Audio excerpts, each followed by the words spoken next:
Aujourd'hui, je vais te raconter une histoire qui se passe dans une maison, dans un village. Jésus est invité dans cette maison. Ce qui est bizarre dans ces maisons, c'est pas tout à fait comme chez nous maintenant, c'est qu'elles ont un toit tout plat et un escalier pour monter sur le toit.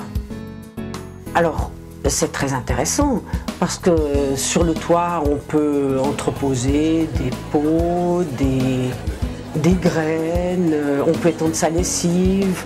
Et puis quand il fait chaud, la nuit, on peut prendre sa couverture et puis aller dormir sur le toit. Aujourd'hui, Jésus est dans la maison, il parle, il raconte du royaume de Dieu. Et il y a énormément de gens qui sont intéressés. Ils sont venus de tous les villages voisins, ils sont même venus de Jérusalem, la grande ville, et ils se pressent dans la maison. Mais la maison, elle n'est pas si grande. Alors ils essayent d'entrer, ils se pressent à la porte, mais la maison est pleine. Alors ils sont devant la porte, sur la pointe des pieds, ils tendent l'oreille et ils écoutent ce que Jésus veut raconter. Non loin de là, il y a quelqu'un qui n'est pas venu voir Jésus, qui n'est pas derrière la porte, qui est resté couché chez lui. Il est paresseux? Mais non, il ne peut pas marcher. Il est paralysé. Depuis qu'il est tout petit, il n'a jamais pu courir, il n'a jamais pu aller jouer aux osselets avec les autres. Il est là, dans son lit, à attendre.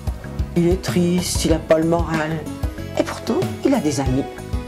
Oh voilà, juste moi qui arrive en courant et qui lui crie « Dis donc, mon vieux, tu sais pourquoi il y a Jésus qui est tout près d'ici, dans une maison, on va aller le voir. » « Ouais, mais je peux pas marcher, je peux pas bouger, tu le sais bien. »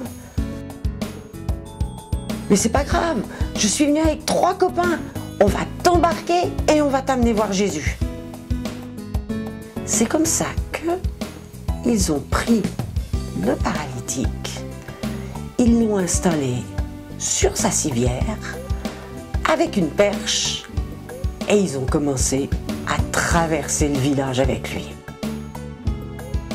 Ouh, c'est pas une mince affaire, d'une part parce qu'il est lourd, il faut marcher ensemble, on peut pas marcher n'importe comment.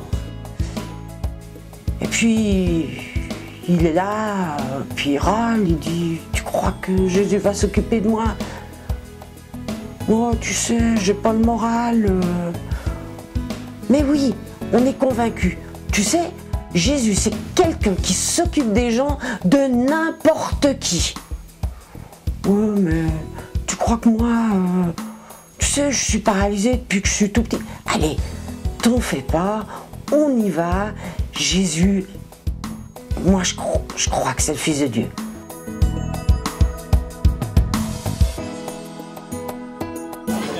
Oh mince, mais il y a tellement de monde. Comment est-ce qu'on va faire pour entrer ? Heureusement qu'il y a les escaliers, parce que personne ne va se bouger pour les laisser passer. Ils sont montés les escaliers et sur le toit, quelle chance, c'est un toit en torchis.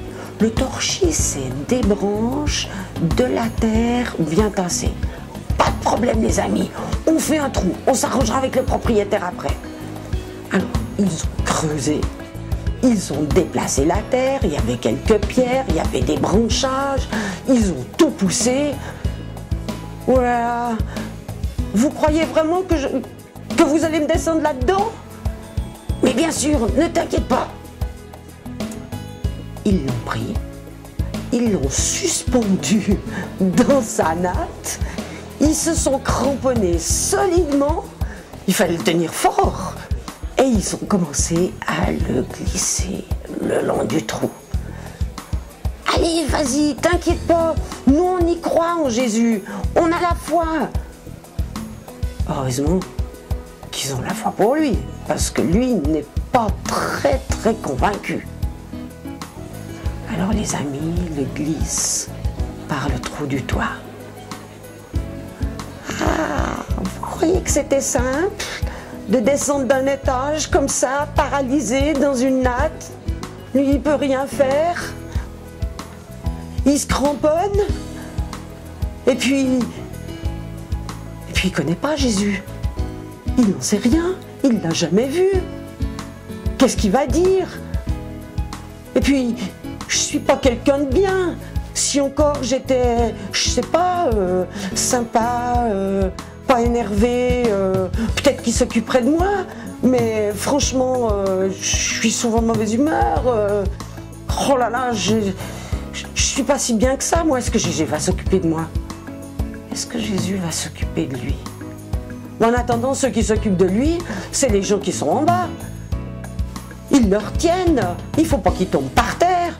Et puis il y a la propriétaire qui dit « Mais c'est pas vrai, qu'est-ce que c'est que ces sauvages qui ont fait un trou dans mon toit?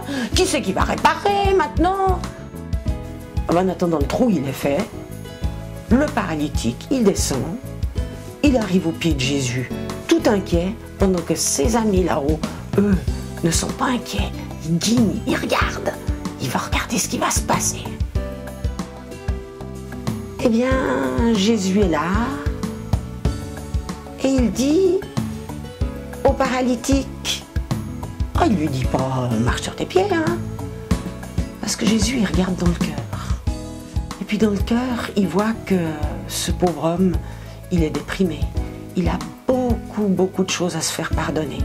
Moi, j'imagine bien qu'il devait avoir un sacré caractère de cochon, même s'il était couché chez lui tranquille. Alors il le regarde puis lui dit « Écoute mon ami, tout ce que tu as fait de mal, c'est pardonné, c'est oublié. » Qu'est-ce qu'il est content le paralytique. C'est exactement ce qu'il attendait. Il comptait pas trop sur ses jambes, mais là c'est exactement ce qu'il attendait. N'empêche qu'autour de Jésus, il y avait des religieux de l'époque qui, eux, sont furieux, mais furieux de chez furieux. Et qui disent, mais c'est pas possible, c'est Dieu tout seul qui pardonne les péchés, qu'est-ce que c'est que ce Jésus?